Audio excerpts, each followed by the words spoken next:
हा समोर आहे ना, हा आमचा मंदिर आहे आणि आमच्या जागेत म्हणजे आमच्या ह्याच्यात आमची घराची जागा थोडीशी ठेवली आणि त्याच्यामध्येच ते मंदिर बांधलं आणि ते आमच्यासाठीच बांधलं.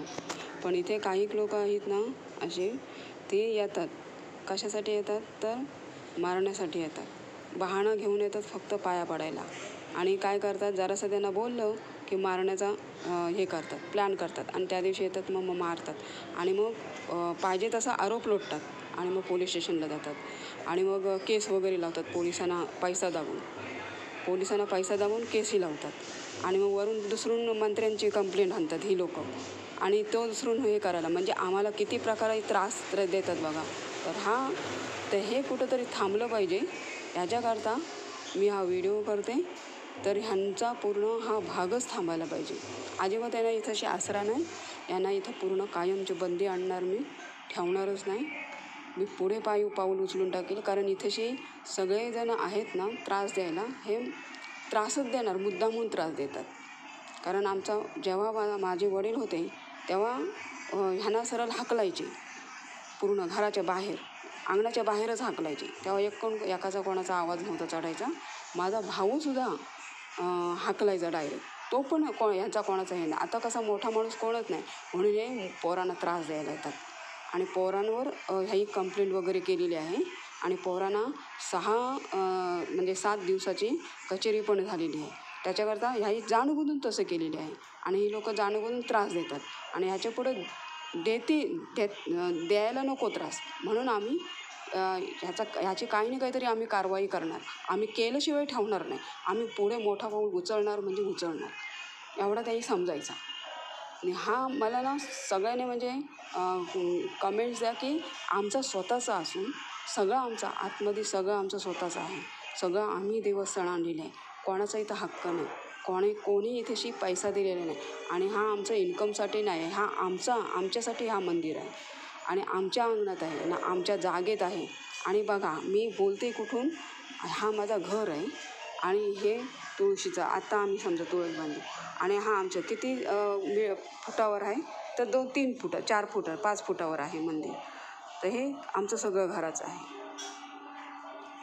हे आमच्या साईडला आहे आणि इकडं चुलत काकांचं आहे. त्यांचा इथं काहीच नाही अधिकार. हा अंगण पूर्ण आमचं आहे. पूर्ण हा अंगण माझ्या वडिलांच्याच नावावर आहे सगळं. ह्याने सुद्धा घर बांधलं ना तेव्हा माझ्या वडिलांना विचारायला लागलं ह्यांना. पण ह्याने काय केलं, चोरून जागा वाढवली.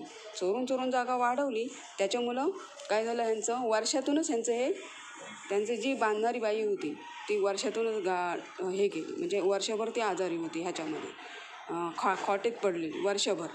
कारण तिने चोरून जागा घेतली. खायला घातला ह्यांना.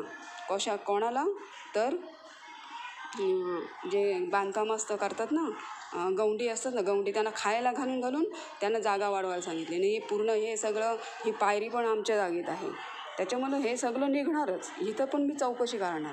इथं पण मी सगळी मोजणी आणणार आहे. ठेवणारच नाही अजिबात यांचं काहीच. आणि जी जागा आमची वाढवलेली नाही तिथे मी खूण करणार पूर्ण. म्हणजे खुणा करून ठेवणार आहे की एवढी जागा वाढवलेली आहे. आणि हे कारण हे पूर्ण आमच्या वडिलांचं आहे आणि इथे सगळं आमच्या वडिलांचं आहे ना. हे आम्ही आत्ताच घर बांधलेलं आहे आणि हे मंदिर पण आता 2017मध्ये बांधलेलं आहे. आणि त्याच्यानंतर आम्ही घर बांधलं. एवढाच आमचं हे होतं जागा आणि आमच्या जागेतच आम्ही बांधलं. तरी पण आम्हाला काही लोक अशी आहेत की ती मुद्दामून येतात त्रास द्यायला. आमच्याच भावकीतले आहेत ते लोक. ते मुद्दामून त्रास द्यायला येतात आणि मारण्याचा प्लॅन करतात. आणि जरासं त्यांना बोललं ना की लगेच धमकी देतात.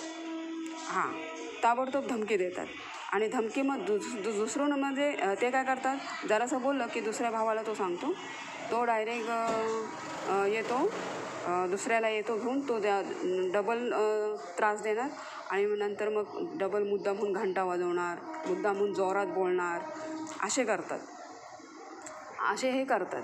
मुद्दामून जोरात घंटा वगैरे वाजवणार, मुद्दामून असं करतात. म्हणजे का, तुम्ही बोला म्हणजे आम्ही भांडायला तयार आहेत, असं त्यांचा अर्थ असतो. तर हे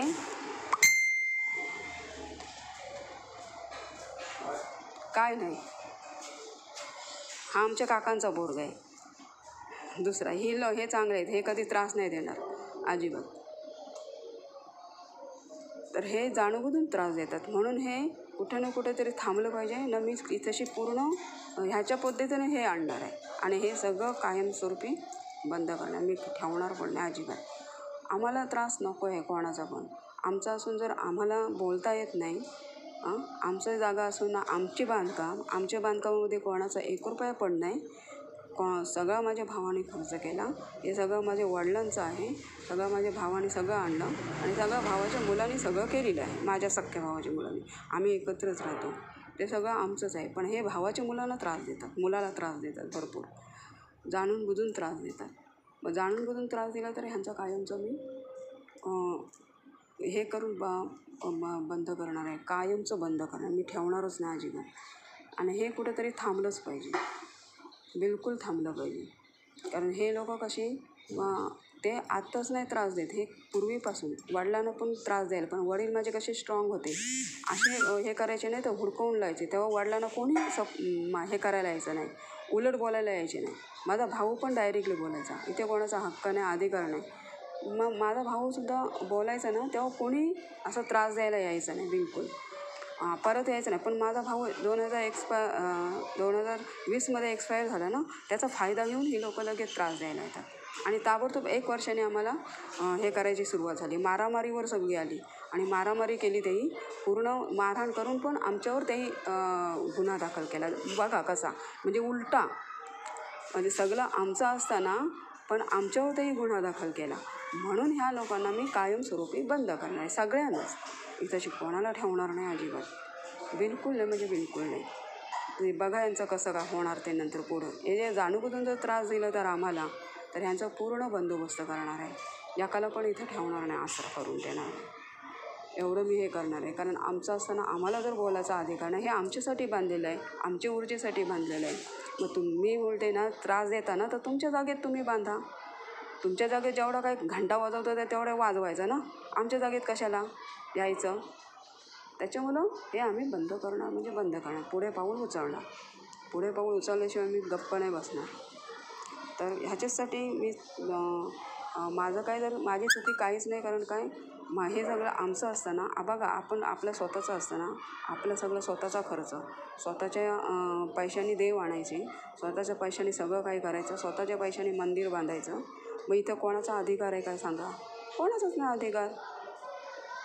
दुसऱ्यांची जागा तर नाही आहे. आमची जागा असून जर आम्हाला जर अधिकार नाही देत, आम्हाला जर त्रास देतात, आम्हाला जर मारण्याचा प्लॅन करतात आणि इथे पायापाडाचे सोंगा घेऊन येतात, तर कुठे ना कुठेतरी थांबलं पाहिजे. नाही, यांचा मी थांबवणार 100%.